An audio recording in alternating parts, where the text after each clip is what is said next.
Hello, everybody. Welcome back. David Feldman-Makrias here. And today, what we're going to talk about is why you would need multiple VLA campaigns. Again, these are specifically for car dealers. These are vehicle listing ad campaigns on Google Ads. And they're very similar to PLAs or product listing ad campaigns in regular e commerce. One of the main differences between VLAs and PLAs is obviously VLAs are for vehicles and PLAs are for products. But another main difference inside the advertising functionality is that VLAs use performance max campaigns, whereas PLAs can use performance max campaigns. Also, they can use standard shopping campaigns. So, why does that matter? Well, originally the idea for using multiple VLA campaigns, vehicle listing ad campaigns, came from my team's experience in utilizing separate campaigns for products. Meaning, we got this idea from the e-commerce industry and the e-commerce sector, right? And it has paid dividends since we've tested it. And there's one main reason that we use separate VLA campaigns, and I'm going to get into that right now. So let's do it. It should be a quick video for you guys, and we're going to get into it. Okay, so right now I just hopped over to a Google Ads campaigns. I am only looking at VLAs, okay? Campaign name contains VLA. That's how we name it in our ads account to help for filtering. And note that this symbol indicates that these are all Performance Max campaigns. I have the name of the campaigns blurred out for the protection of the client, along with a couple of other things blurred out, but you will get the gist. Again, I said a main reason for having separate VLA campaigns. There is. The main reason is because in Google Ads, there are two main things that you can control only on the campaign level. I don't know why a bunch of balloons just went off in my little circle here, but I digress. There are two main functionalities that separate a campaign from an ad group or a keyword or an ad itself. And I'm going to show you that right now. Okay, so what I did was I actually clicked into one of my VLA campaigns and then I went down to this tab here, settings. Okay, so settings, the reason that we have separate campaigns is for two types of settings. There are a bunch of settings that you can customize, but we're going to focus on two. One of them is already visible here, and it's the budget. So this is really the main reason. So the main reason is because we can allocate different budget for different campaigns. If we packaged all of, let's say we're using a new car franchise store and we're going to use Toyota as an example. If we packaged all of the Toyota models that a specific dealer carries inside of one PMAX campaign, that means that the budget would have to go to all of those vehicles. Well, you may say, okay, David, that makes sense. Why wouldn't you do it that way? Well, the problem is Google will not prioritize the model in the same way that you may want that model prioritized. As an example, let's say we use our Toyota example and we're not going to advertise every single vehicle. We're going to advertise three vehicles.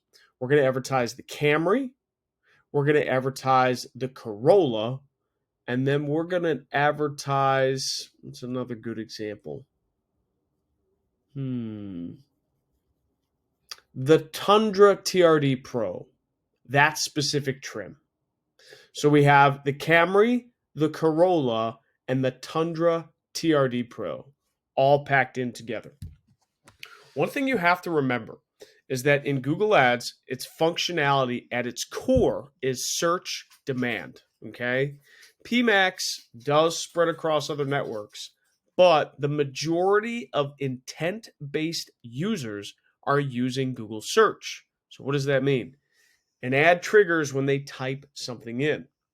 So the reason I bring that up is because the search demand or search intent of people looking up Camrys, Corollas, and a Tundra TRD Pro, if they make a Tundra TRD Pro. I know they make a 4Runner TRD Pro. Okay, they do. Just making sure. So those search demand for those three different vehicles are very, very different. There might be a heck a lot more searches for a Camry or a Corolla than a specific Tundra TRD Pro. Let's do a sanity check. If I go to Google Trends and then I go and I look up Toyota Camry, it's going to be some pretty high search demand. Let's go past 90 days. Okay. So our interest levels between a 75 and 100 looks like at about a 90 consistently over the past 90 days. Then let's look up Toyota Corolla. See, even the Corolla and the Camry are different.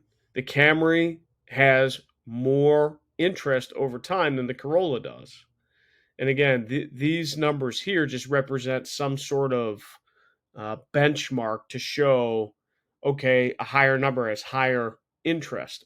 I'm using search interest, demand, and intent similarly. Now, if I look up Toyota Tundra TRD Pro, look at that. The Toyota Tundra TRD Pro is that yellow line, and it has a much lower search interest than the Corolla or Camry. This illustrates my point exactly. You cannot treat these vehicles the same, okay? Their inherent interest and the demand for them are very, very different. So when you lump them all into one Google Ads campaign, you are utilizing that budget for all of the vehicles, but they will not be spread evenly according to that vehicle. So let's say you have a situation. Let's say you have, you just got a shipment in of Camrys and Corollas, and they're selling themselves, right? But you've been sitting on some Toyota TRD Pros that are actually aged now. We're in 2024. Maybe they're 23s because they're all specced out, and you really want to make a push and a concerted effort to actually push these vehicles and sell them. Well, pushing them and putting them all in the same campaign together is not necessarily the best idea, because if people are more likely to look up Camry and Corolla, then your budget is going to be used pretty much all for Camry and Corolla. You may not even get any, what I call spins, or any ads on the TRD Pro, because there is so much interest on Camry and Corolla that it doesn't matter if your budget was $1,000 a day in a market, you may not even saturate that, because, especially if you're close to a metropolitan area, because that Camry and Corolla will eat it all up. They'll eat the entire budget based on the demand in comparison to this Toyota Tundra TRD Pro. So that's one reason we want to make a separate campaign. It's because we can separate a budget specifically for each campaign. So rather than putting them all in one and they have to share the money, we can actually say, okay, we want $10 a day or approximately $300 a month towards the Toyota Tundra TRD Pro. We want $10 a day towards the Toyota Corolla, and we want $10 a day or maybe 15 or 20 towards the Toyota Camry, so on and so forth. So that's the main reason, right? We want to allocate the dollars differently because we'll need different budget for different things. Maybe you want to increase your budget, but you really, again, you want to get all those 23 TRD Pros off your lot, and Camrys and Corollas are just cycling out anyways, right? That's one way how to do that. The second most important settings, because I mentioned two, the second most important setting is location. Okay. So when we scroll down here, we have locations that we can adjust. You cannot adjust locations on a ad group or keyword or ad copy level. You have to do it on a campaign level. So let's say that you're losing, let's use the Camry Corolla and TRD Pro example. Let's say TRD Pro, this may be how I would actually set this up. If we had that instance where we had 23 TRD Pros that we wanted to push, I would isolate a TRD Pro campaign, right? Set it a specific amount of budget per day, and then give it a geographical radius that made sense. Typical default is a 12 to 15 mile radius around a metropolitan area store, depending upon how close it is to the actual metro. If you're more towards the suburbs, I'd maybe make that 12 to 15. If you're more actually in the city, 7, 8 mile radius. You can't do zip code targeting with Google Ads if you're using vehicle ads because it violates credit policy. So you have to use radiuses. Another item is, what's another instance? Let's say that we were losing market share in a specific area for Corolla. We're set on Camrys, and now we have a strategy for TRD Pros, but we're losing a little bit of market share in our specific PMA or primary market area on a specific target. Well, maybe we need to saturate that target. Maybe a competitor's looking at that target, or showing ads to that target. What would we do? That's why, again, I'd create another campaign, because a campaign is, well, I should say this is why it's another win to create another campaign, because a campaign can separate its targeting, right? So let's say for whatever reason we wanted to create a campaign around Monticello, because Monticello, Minnesota is that area in question that we need to focus on for Corollas.